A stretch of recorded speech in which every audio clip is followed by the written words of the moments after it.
Hello everyone, welcome back. Today we're testing out a 10mm from, I believe the company's name is pronounced Girsan. Girsan. Girsan? Yeah. Okay.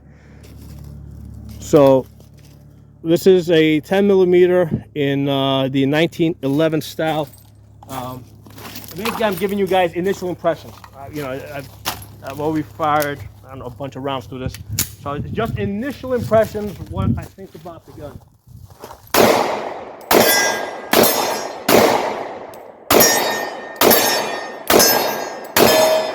Alright, so fun shooter.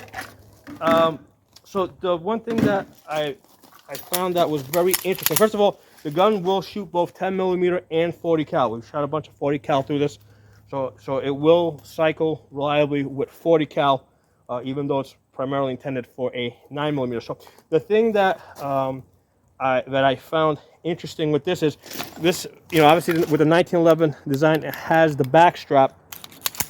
Usually I find with the 1911s, the back strap is like very sensitive, like to any pressure at all, and it will deactivate.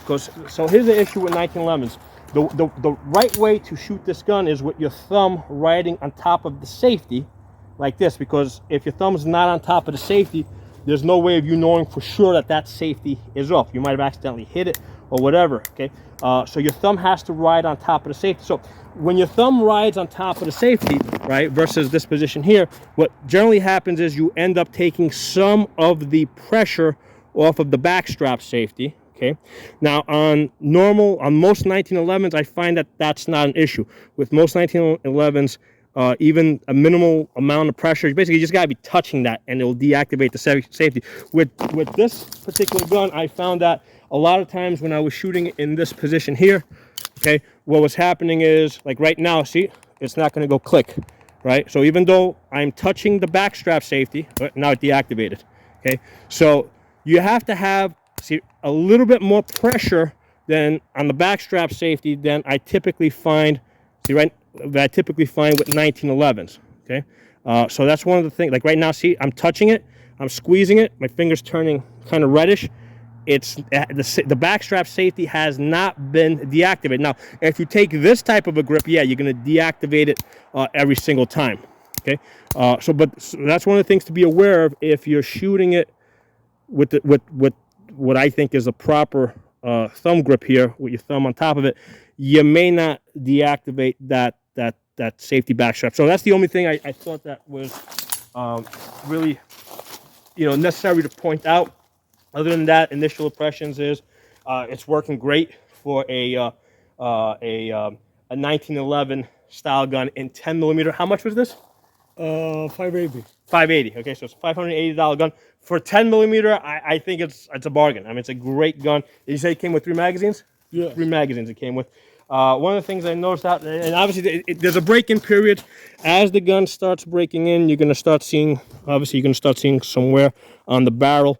One of the reasons why I prefer like just stainless steel colored barrels, because this area here is going to wear out anyway, right? The coating, the coloring here is going to wear out anyway. I mean, Glock has a way of coloring their barrels black, where I think they kind of almost electroplate it. This looks like it's basically been like cerakoted or painted over. So the barrel, the coloring on the barrel is going to come off. Okay, so that's just something you're going to have to live with. Okay, and how many rounds have we've shot less than 100 rounds, right? Yeah, about 100 rounds on this. But it does have a Picatinny rail here to mount the light.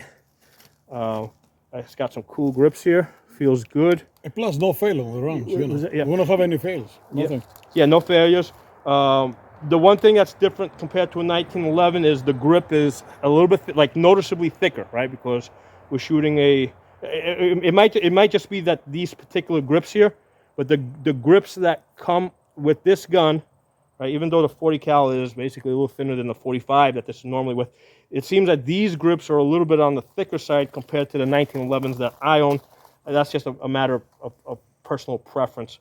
But there it is, great gun. I like it. How much? $550 about? Yeah. 550. The only thing, my personal preference is, I would have preferred it to have a red dot cutout, because I really like shooting red dots. Here at about 11 yards, you know, we're the gun. I mean, I'm shooting the gun very accurately. My friend's shooting the gun very accurately. At the 30 yards, where I'm finding that it's a bit challenging, and I don't know yet if that's because of the caliber that we're shooting, the ammunition. Normally at 30 yards, I'm going, you know, on a 6 to 8 inch target, I'm dinging it pretty easily. With a 9mm, I'm finding that I'm having a little bit of trouble at 30 yards with the 10mm and even the 40 cal on this, on the 6 inch plates. So again, that might just be a matter of me needing to get more comfortable with the gun, okay, versus the guns that I shoot regularly. So again, this is from Girsan, a Turkish company, right? Girsan, yeah. Yeah, Girsan, Turkish company. Yeah, they have some nice companies down. They make the Tisan too. Tisan. And I forgot the other ones. 9mm. Yeah, and plus it's a single stack magazine. Yeah, single stack. 8 Yeah. plus. Yeah. So the grips are a little bit. You can see the thickness of the grips. Yeah. That stood out a little bit to me, like in the Yeah, grip. but I think we need to put a little bit more oil. Maybe. They suggest to put extra oil on top. Okay. So the slide doesn't. Okay. Well, we didn't have any gems at all. No. Yeah. All right. Cool. And that's how it aims. All right. Cool. Thank you. Enjoy the video. Thanks for bringing this gun Thank over. you.